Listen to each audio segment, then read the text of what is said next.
Creating video games is an incredibly difficult process which I'm sure none of you will need reminding about.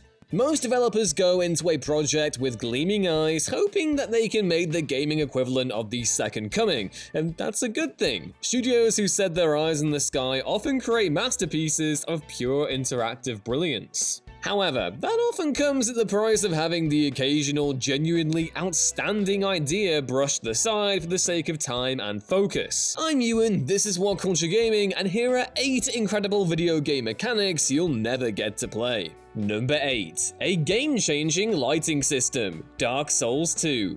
Dark Souls is a game that hinges on its difficulty, and that difficulty is always manufactured around the situations that you are pushed into and how you choose to deal with them. Do you rush down certain enemies or play it slow and safe, clearing room by room? So with that in mind, From Software came up with a unique lighting system that forced the player into grueling situations. Situations where you have to choose between a torch and a shield, whether or not to push on through the darkness or rush back to a bonfire. It seemed like the next step in making Dark Souls even better. What happened? Well, the game got a new graphics downgrade, and then all the dark areas were as obscured as a forest fire. We got glimpses of the intended mechanic in the Scholar of the First Sin edition, but even then it was a pale imitation of what should have been a game-changing system. Number 7. Mechanic Skills, GTA 5. Whilst this doesn't exactly sound like a groundbreaking inclusion, the cut mechanic skill hints at a far more intricate game than what we ended up with. The skill was rumored to be used primarily with cars, as your character could salvage and disassemble vehicles. Not to mention pimping your ride and making even more beastly automobiles. The more interesting aspect of the skill was its implementation in heists and the thieving side of the game more generally. Being a mechanic would govern safe cracking, cutting through glass, and dealing with security systems, as all mechanics will usually know how to do IRL, I'm certain. It appears that heists and big jobs originally had a more skill/class-oriented structure, with certain objectives being made easier by higher skills. And look, GTA 5 is already a complete monster of a game, so it's easy to understand why this skill was cut. But its original inclusion also hints at a far more in-depth game in some respects than what we got. Given we're going to keep on getting GTA Online forever and ever, who knows, maybe Rockstar will throw these skills in eventually? Number 6. Bounty Hunting, Prey 2. We have never really had a good bounty hunting game. A lot of titles include it as side content, but the idea of tracking down the meanest bad guys around and bringing them to justice just sounds awesome. Set that in space, on an alien planet with a bunch of estranged alien creatures and a gritty sci-fi world, and no, you don't have the Mandalorian, you have Prey 2. Or at least you would have done. The trailer looked like everything people wanted. You'd accept targets, hunt them down in an alien city, and use your myriad of sci-fi gadgets to get the edge on them.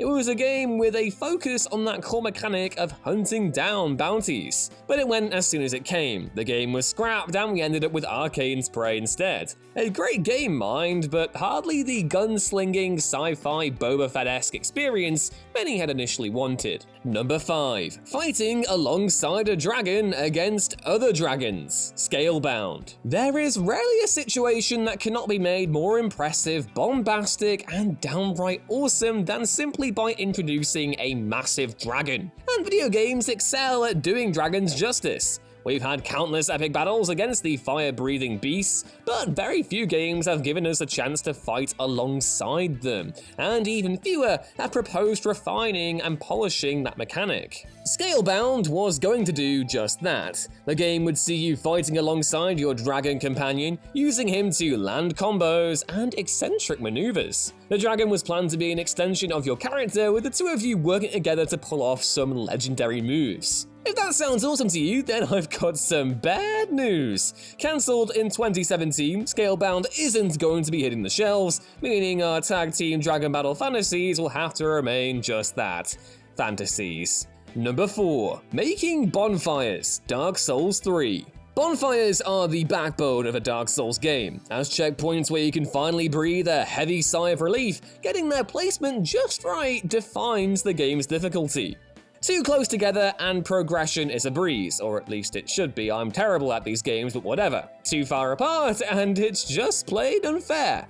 Getting that balance perfect was what made the first game so good. So, when From Software hinted that players would be able to create and place their own bonfires, a lot of eyebrows were raised. Not much was ever revealed about this mechanic, but it's speculated that these placeable bonfires would allow players to create their own checkpoints throughout massive sprawling areas. Instead of having fixed bonfires, it would be up to the player to correctly gauge their own abilities and place save points accordingly, which is way too much responsibility for this guy. It's hard to tell whether or not the mechanic would have made Dark Souls 3 better, but it's certainly an innovative take on an already innovative checkpoint system. Seeing it implemented in future games would certainly be interesting. Number 3. Isometric MMO, Fallout 4. There is a lot of talk about Bethesda releasing a Fallout MMO to stand alongside its Elder Scrolls counterpart, but a lot of people forget we almost had the perfect online Fallout game years ago. Although it was going to be based on the isometric games rather than the fully 3D version,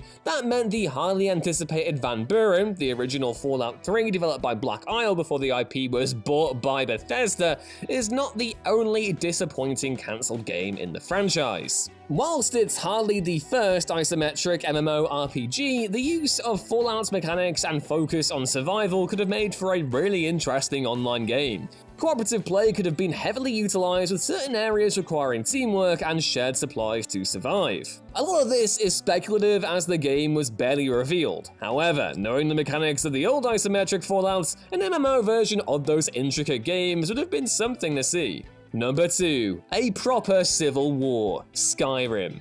I absolutely adore Skyrim a bit, but it does have its problems. Most of its content can be somewhat surface level, with many quests being a variant on go hit a random thing until it falls down, all of which makes reading about Bethesda's planned Civil War questline incredibly disappointing. Now, in the finished game, the Civil War is pretty dull, but in the original version, the quests would have been far more interactive, with the player actively leading sieges against different forts and cities. You'd be responsible for planning where and how you would attack, with the mission becoming so much more like an actual war and not just go to X enemy camp and hit things on head until things die. Not to mention the fact the enemy force would retaliate. Your own forts would be attacked, and it would be possible to lose assets if you got captured. Most interestingly of all though, there would be an actual fail state in which the capital of your chosen side would be lost to the enemy, and you'd lose the questline. This is the kind of thing that some of the side content in Skyrim would have really benefited from. Waging a war just sounds absolutely brilliant in that context, and when compared to the pretty quick story we got instead, it's a real shame it was axed. And number 1, Boss Rush, Bloodborne. Surprisingly enough, the inclusion of a boss rush mode is one of the more controversial suggestions in the Bloodborne Souls community. The argument is that it would circumvent the experience and reduce the power and meaning behind the individual boss encounters. But funnily enough, From Software intended to include such a mechanic in Bloodborne.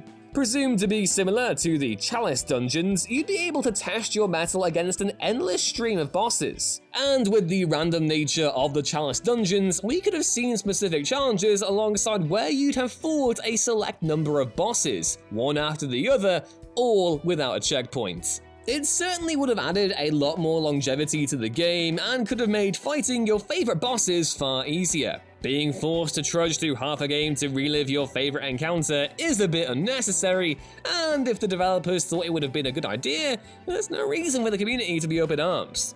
And those were 8 video game mechanics you'll never get to experience. What pieces of cut video game content are you mad never made it into a finished release? Let us know down in the comments below, and toss the video a like if you enjoyed it. Be sure to subscribe to WhatCulture Gaming if you haven't already. I've been Ewan, and hopefully I will see you next time. Bye!